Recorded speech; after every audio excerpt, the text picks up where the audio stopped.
Welcome back to Give Me Some Truth. We're here in the booth with, of course, Nate Condon and Andrew Klein, our newest addition to Walkner Condon Financial Advisors. We're super happy to have you here, and we'll dive a little bit more into your own background. But first and foremost, I want to thank all of us for wearing complimentary shades of blue today. Mm-hmm. This is working today. This is good. It's kind of the office color, really. It is. We're not like a black tone office. We're more of a blue tone office. Yeah, for sure. Yeah. And both you and Andrew choose to go sans socks, and I usually do, so I'm glad that I didn't though. So show that off. Mm-hmm. Yeah, mm-hmm. That's not a tasseled loafer, but it's close. I don't know how I am. I like it though. It's nice. Well, it's loafers in the summer and then boots in the winter. That's kind of the. It's for me. It's quarter zip winter. That's what I like. That's yes, you're just gonna see nothing but quarter zips for me all winter probably. Yeah. Get ready. Yeah, that and occasional plaid pants. I think that's a good fit. I feel like you probably have some plaid pants as well or something like that. Huh? I got some. Yeah, they're in the back right now because it's too warm, but hold them off for a little bit. Yeah. Yeah. Plus, I didn't know like what kind of the office vibe was going to have, if those were come rolling in. If they were good to go or not. Swinging hard with those. Yeah. Well, depends on the day. We know you well, obviously. Why don't you tell the viewers and listeners a little bit more about yourself? Yeah, I've been an advisor since 2014. Got licensed when I was 35 years old, so that was a career changer is what I've been called in this industry. Not unique to our office. Yeah, we have a fair amount of career changers. Pretty much almost everybody. Yeah, yeah. Mm-hmm. You know, we all do stuff like I just failed out of accounting and then ended up in financial services. So it's great. Those were for the better. I don't know if you would have been. Yeah, I don't know how that would have worked. I was a terrible staff auditor. I can imagine. Yeah. I just got stuff done. It felt like when I first got out of college, it felt like exactly what I did when I was in college, which was try to get my assignments done as fast as possible and do just a slightly better than average job. That's how you end up with a 2.9 at Madison. Just a really solid. I rounded up to 3, but close enough, right? Did you graduate? Yeah, I graduated. That's all that matters. That's right. Exactly. That's right. No advanced degrees. Right. Very mediocre. That's just how you get through things. Yeah. And then you go from there. My parents were like, "Do you want to go into the 5-year master's program?" And I'm like, "Nah, no." It was brand new, so I was like, "I don't think I want to do that." Yeah. Andrew has a much more interesting after college career because you worked for ESPN for a little bit. Yeah, I did. I was there for just shy of 5 years, so that was kind of my first. One of my first grown-up jobs, I guess I would say, out of school. And it was fun, exciting. I'm a big sports guy. Had the opportunity to meet, a whole bunch of really cool people, athletes, celebrities, things like that through some of our activities and advertising. But ultimately, it was not where I was supposed to be for the long haul. I think that's interesting that you say it that way because of the other kind of quote career changers in our office, Mitch and Alicia and Keith, Stan. That feeling is what resonates. It's that feeling of I was somewhere, I knew that's not where I was supposed to be, could have continued for the rest of my career there, but just a shoe that's a little too small kind of thing. Yeah. And then the change, and then, here's where I'm supposed to be. Yeah. Kind of it's an interesting when you land, it's fun. It's interesting how the people in our office, and you included, have kind of found that. Yeah. What was the moment that you knew that this was meant for you? Well, it's weird to say this, but when I was in college, I was always researching stockbrokers. We called them stockbrokers when I was a kid, and investment managers and and even insurance sales people. And I would see these job postings and I'm like, you know what? I think, God, that really sounds like what I think I should do. But I was kind of down this path already of education. I was going to be a teacher. And I was already on a 5-year path. So I was like, well, I'm just going to get this done, get the degree, and then we can kind of make a decision once I get out about what kind of path I want to take. So even back in college, I knew that's what I wanted to do. when did I know it was the right decision is when I found, my first opportunity, was at a big, insurance broker. And I just felt like the way that I was able to impact people's lives, in the planning and stuff we were doing was like, then it was like cemented, like this is the right decision. You did the right thing. Yeah. That's interesting. There's kind of a book circulating through our office called Quit. And the context of it is the idea that sometimes as Americans, we stay on a path too long because we see the negative connotations that are associated with the word quit. And we don't realize that actually it's not a negative. In a lot of ways, it's almost a positive, because if you're on a path you shouldn't be on, the faster you can get to the path you should be on, the better, as opposed to, just quote persevering through, Yeah. And it's interesting how, it takes courage to kind of make that switch for people. Yeah. And I can tell you that, when I got into student teaching, I was the last semester of school. You got to go through the student teaching. I was in like day 3.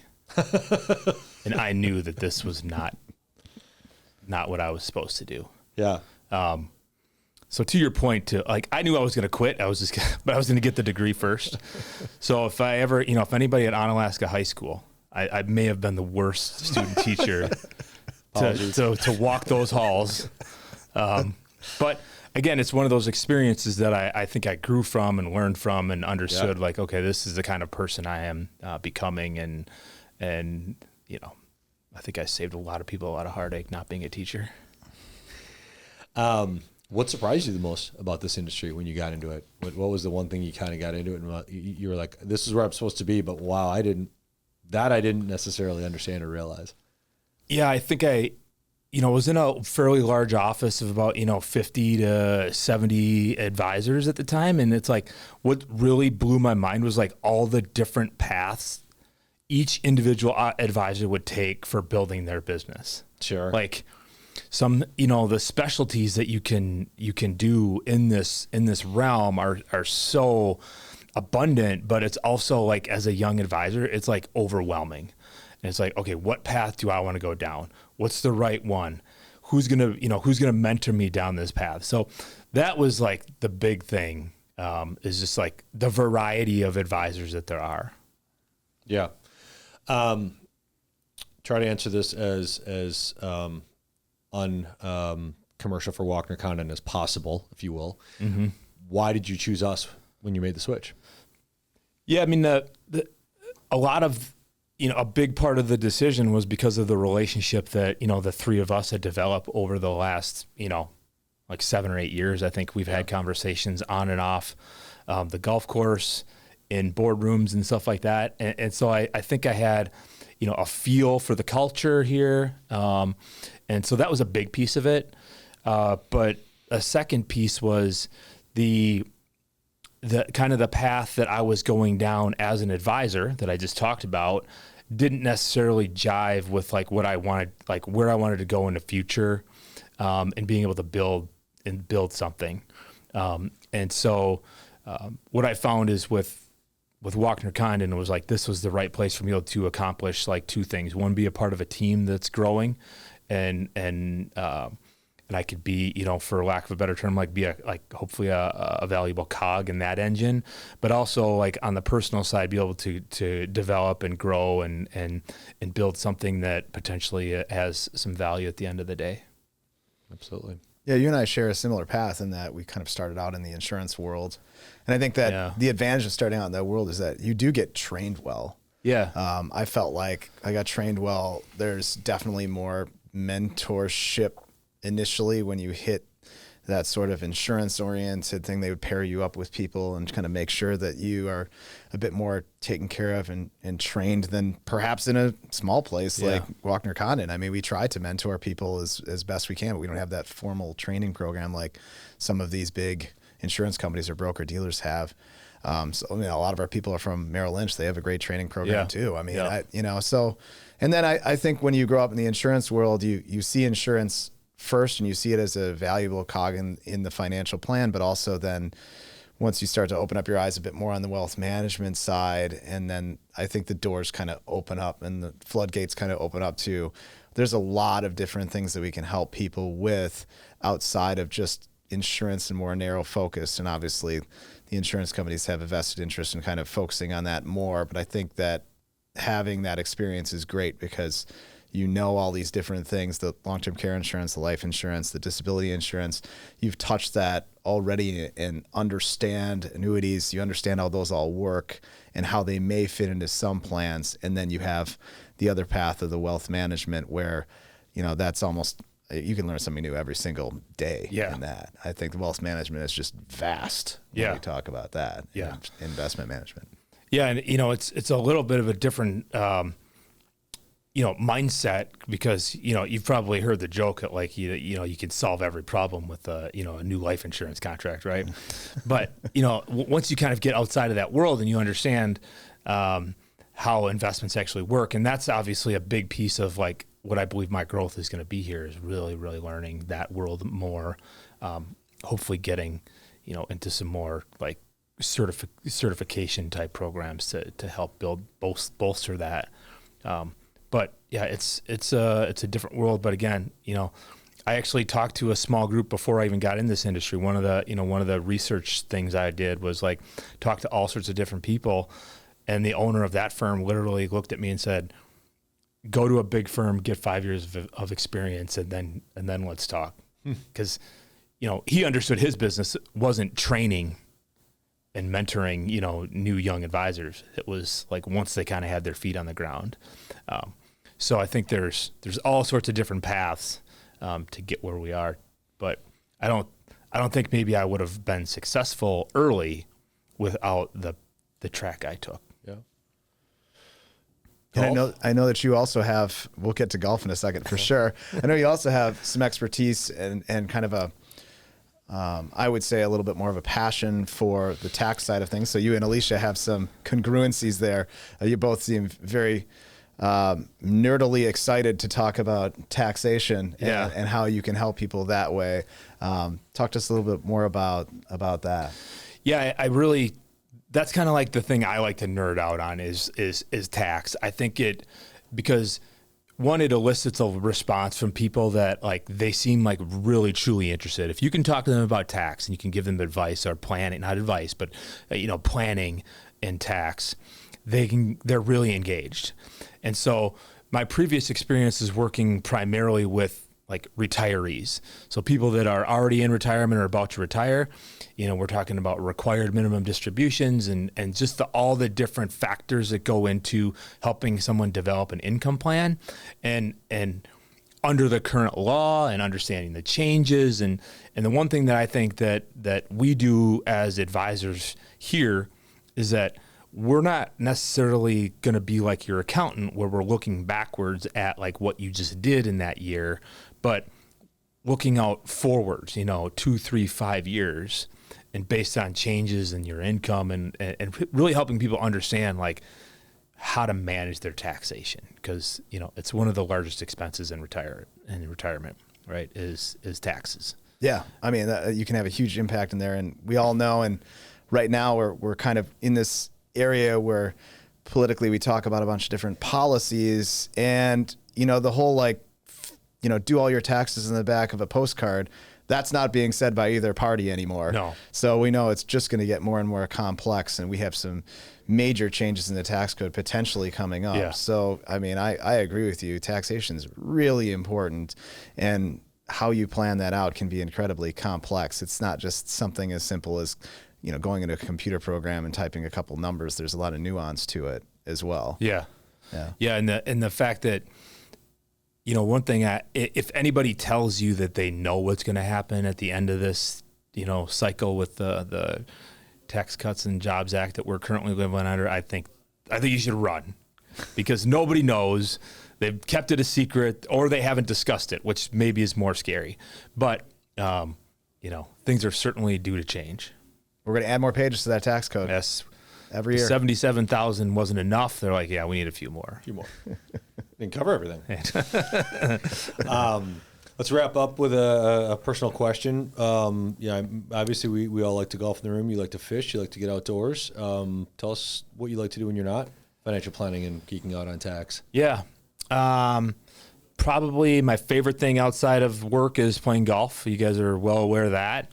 Number 2 would be, I've got a small lake, house on a lake outside the Dells that my wife and I we love spending time outside, fishing, grilling, cooking out. We've got a nice little neighborhood of people up there. So that's kind of our passion together.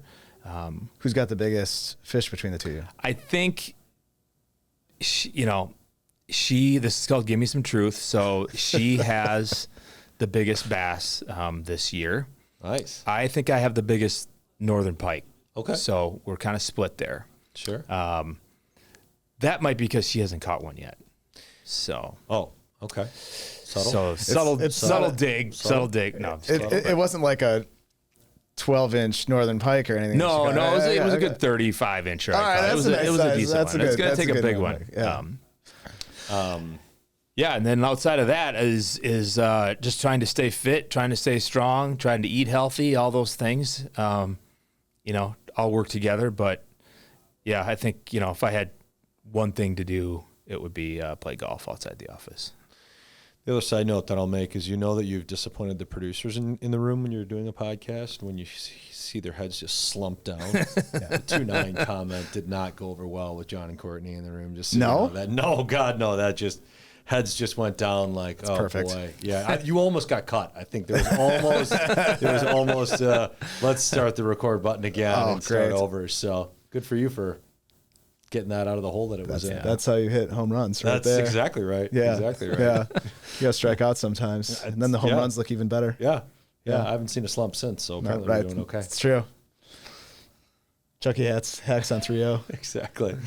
Thank you for joining the team, man. I know you had a lot of options, and we appreciate that we were your choice. The synergy feels really, really strong in the short period of time that you've been with us, and I think the bringing you on is just another indication that we're going to hire before we feel the need and before the clients feel the need that they feel short-staffed. We're going to be in front of it, and we just try to stay committed to that because never do we want the service levels to drop. And you and your clients, I think, are going to have a great experience. We're really excited about it. Yeah, and that's one of the exciting things for me is just like the forward-looking nature that you guys have clearly planned with, and it's easy to say like, hey, we're going to hire before we have to, but to execute and do that is super telling to me, and important part of the growth here, and I'm really honored to be a part of it. Absolutely. Thank you so much for participating in another episode of Give Me Some Truth, and we'll talk to you soon. Walkner Condon Financial Advisors is a registered investment advisor with the SEC. Registration with the SEC does not imply a certain level of skill or training. The opinions expressed by the participants of this podcast are their own and do not reflect the opinions of Walkner Condon Financial Advisors. All statements and opinions expressed are based upon information considered reliable, although it should not be relied upon as such. Any statements or opinions are subject to change without notice. Information presented is for educational purposes only and does not intend to make an offer or solicitation for the sale or purchase of any specific securities, investments, or investment strategies. Investments involve risk and, unless otherwise stated, are not guaranteed. Information expressed does not take into account your specific situation or objectives and is not intended as recommendations appropriate for any individual. Listeners are encouraged to seek advice from a qualified tax, legal, or investment advisor to determine whether any information presented may be suitable for their specific situation. Past performance is not indicative of future performance. Thanks for listening, and for further information, please visit WalknerCondon.com.